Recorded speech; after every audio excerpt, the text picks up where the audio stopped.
नमस्कार बंधुगण। आज प्रेरक कथा मिछ जेबे सत हुए। थरे जने राजा जने बंदी को ताहार दोष जोगु दरबार में ताकू मृत्युदंड शुणाइले। बंदीर गोटे छोट भूल जोगु ताकू प्राणदंड मिलवा जोगु से अति क्रोधित थिला।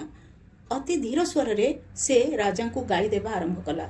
बंदी दरबार शेष कोणरे ठिया होइथिला, तेणु राजा ताहारी गाली शुणी पारिले नाही, किंतु ताहार चेहरार ओ ओठर हाव भाव जानी पारिले जे बंदी निश्चय किछि कहूछि।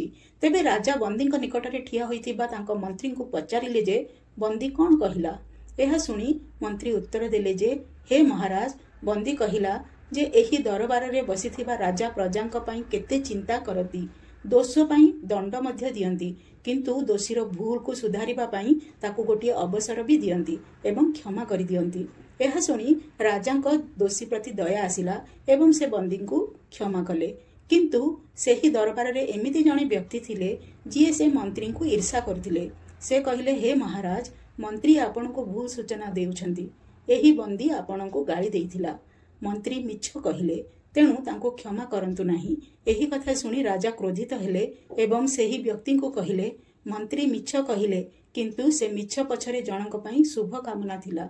एहा भितरे उत्तमतार विचार थिला, किंतु आपण सत कही मध्य अन्यक अहित कामना कले, तेणु आपण एही दरबार रे रहिबा पई आदौ योग्य नुहंती। तेणु तुमको एही दरबार तुरंत छाड़ी जिबाकु हेबो। राजा सेही व्यक्ति को राज दरबार रु बहिष्कार करिदेले। बंधुगण, आपण मध्य एही कहानीर गोटिए टाइटल सूचित करंतु, कमेंट बॉक्स रे निश्चय जणांतु। धन्यवाद।